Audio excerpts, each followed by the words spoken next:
Welcome back. We are using small appliances for every single meal of this video. It's an easy one to not have your oven or stove going because it can be so hot in the summer. So let's jump right on in and make these dishes. We're gonna start by making Thai chicken in the pressure cooker, and I'm gonna try making rice at the same time but not in with it for the first time. So I'm gonna find something that fits in here for the rice. So let me do that. Okay, that'll fit. I just need to find something to prop it up with. And while I get out all the ingredients and find the little insert, I'm gonna bring you back to earlier today when I made crock pot chicken. It's a hot honey and it was so good. We had it for lunch. Hot honey chicken calls for a rub. So we are going to get a little bit of cayenne, half of a tablespoon. Actually, it's a lot of bit of cayenne. And I am cutting this recipe in half because of course we're a family of 2 and that's what we do. And I need half a teaspoon of paprika,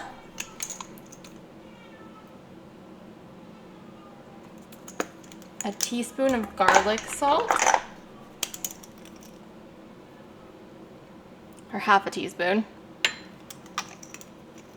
And then that gets mixed together, and this is going to go on top of the chicken. So let's get the chicken out and put it into the slow cooker. Okay, we'll start by spraying it, which I don't usually do. It called to do that though, so I did.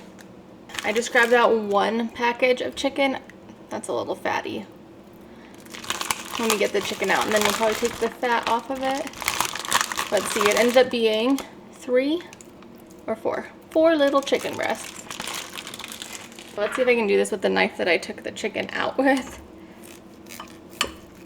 Yeah, good enough at least. Okay, what a way to not get another knife and plate dirty.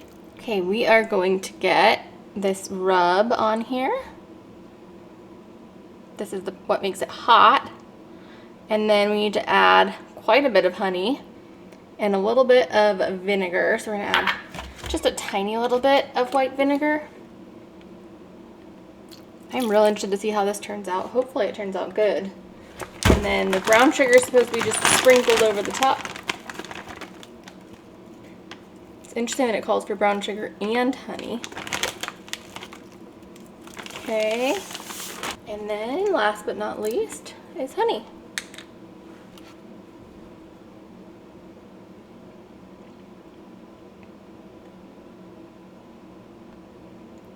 I think we're probably good there. Okay, so it says on low for 4 hours or high for 2 hours. So we will see it back again in a few hours here. Guys, I forgot the butter. We need to add a few pats of butter on here. That'll make it delicious. Okay. This chicken is looking delicious. I just need to get it shredded up and then we will make a sandwich. I had it in my mind that I was going to have all of these done at the same time, but I have not made the other 2 meals yet and this one's ready and I am hungry, so that's what I'm gonna do. Although I think I might just take this out and cut it instead of shredding it because that might be easier.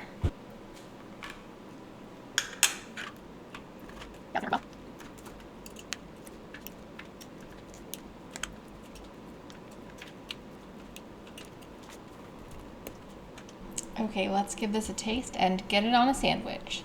Got a bun here. It calls to put pickles on this. I don't know if I'm feeling that. Let's see.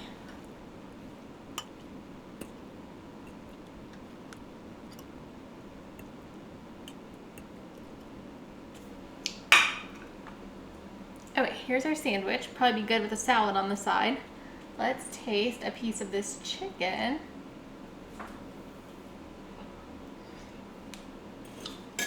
Ooh, that's delicious. Time for lunch. I think that's the perfect amount of spice. It's got like a nice tongue. What's the word? I can feel it on my tongue. And it's sweet, but it's not overly sweet. A lot of honey chickens are just so honey forward. This one's not. It's delicious. Alrighty, I think I've got everything out. I have not ever made a recipe quite like this before, so that'll be interesting. I just got in a little bit of sesame oil. I'm going to put in some diced chicken thighs, and I'm not going to sear them first. I've realized it really doesn't make a difference. But since we're using the pressure cooker, we do need a little bit of water. And then I'm going to add some fish sauce for flavor. Just a couple squirts. We're going to add salt and pepper, and I'm going to use white pepper just because it's a Thai dish. And then a little bit of red pepper flakes.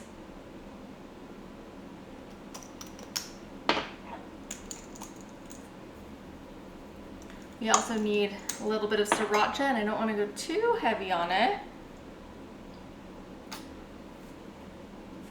Now here's where things get interesting. We need a little bit of coconut milk. That's not interesting, but then we're going to put some curry paste and peanut butter. So I'm just gonna eyeball about 4 ounces or so of coconut milk, and then I'm gonna put the rest, a little overzealous, put the rest in there.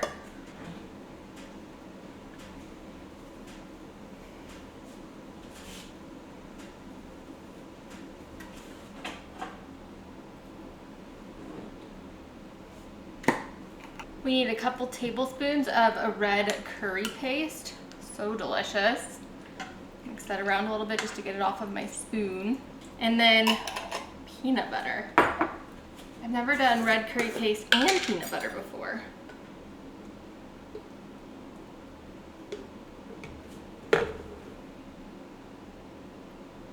I want to take this and set it in here so I can then put the rice on top. I'm gonna grab around a cup of basmati rice and give it a rinse, and we'll get it in here.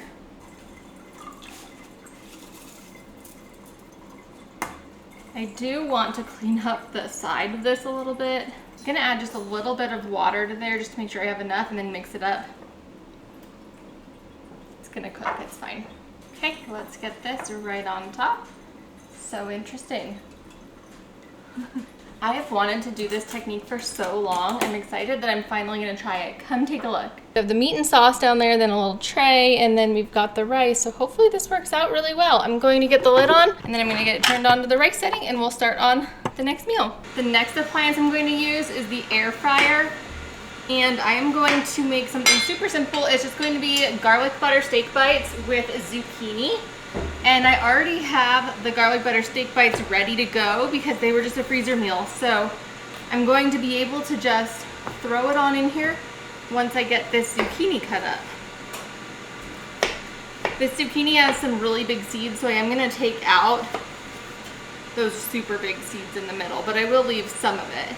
Okay, these are the first zucchini from the garden, and they're not even from my garden. That's okay. I'm gonna make these pretty decent chunks.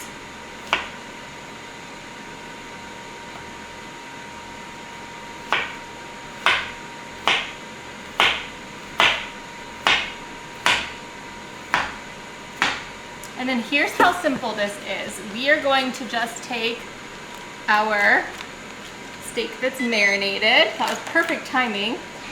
Get it in here. This has been thawing in my fridge overnight. I'm just spreading it out a little bit with the bag. And then I'm going to put the zucchini just in with it. And I'm going to then season the zucchini, since it'll be on top here, with just a little bit of salt and pepper and garlic. Actually, I'm not gonna do the pepper. I'm just gonna do salt and garlic, I think. I've also done this before where I've done, wait, oops, that's pepper. Well, all right. What did I do? I did potatoes and green beans, I think, or was it potatoes and carrots? Maybe it's potatoes and carrots, right? I'm gonna put this back down, and I just did air fry button with whatever temperature it came up, and I put 10 minutes. I don't know if that'll be right, but we'll check it then. Well, I forgot to start this, so it started now. And then over here, this just got done. I think I could have probably cut these.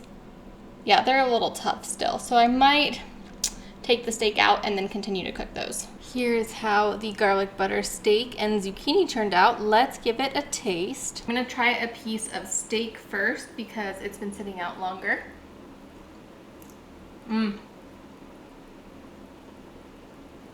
It's tender. The cut that I had was just steaks that I got on sale at Safeway, and that was so much better than using a roast like I did last time I did this. Let's try zucchini. Oh,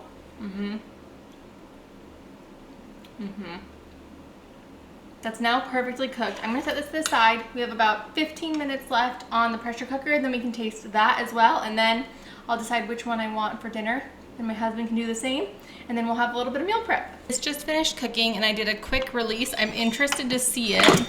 Oh, okay. It looks like it worked. Cool. So then the tricky part is going to be getting that out.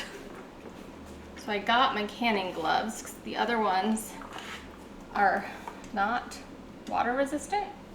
Okay. Did it. Oops. It's on a piece of chicken. Grab a little bowl, give this a little bit of a fluff. It's gonna be hot though. Okay. Seems full. Well, I think it's cooked.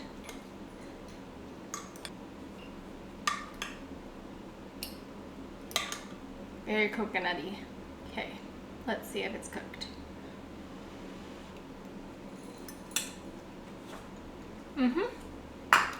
Well, that could be more cooked. So maybe that doesn't work out quite as well. I might just dump that in with this because it's a little soupy, and then it could just soak up the liquid. So that'll actually work out really well. Let's take this.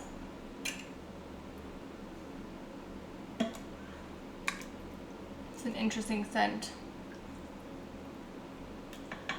I'm gonna do that. I'm gonna take this and put it in there. It'll soak up the liquid and kind of finish cooking. So that idea is good. I don't know why that didn't quite work the way I expected it to. Maybe because I didn't use water. I don't know. Oh, you know what I did do though? I did completely rinse it and then drain it. A lot of times I leave a little bit of water in. Okay, there's that. Mix that around. Still delicious looking. Haven't tasted it yet. Okay, here's what the bowl looks like. And then here's what it looks like in here after I added the extra coconut rice. And let's give this a taste. I'm gonna try just a piece of the chicken.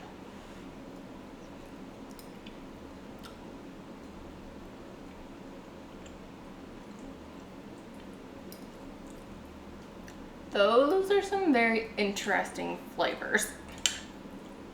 I wouldn't say it's bad, but it's interesting. I probably wouldn't make that again. I would make peanut chicken. I would make curry chicken.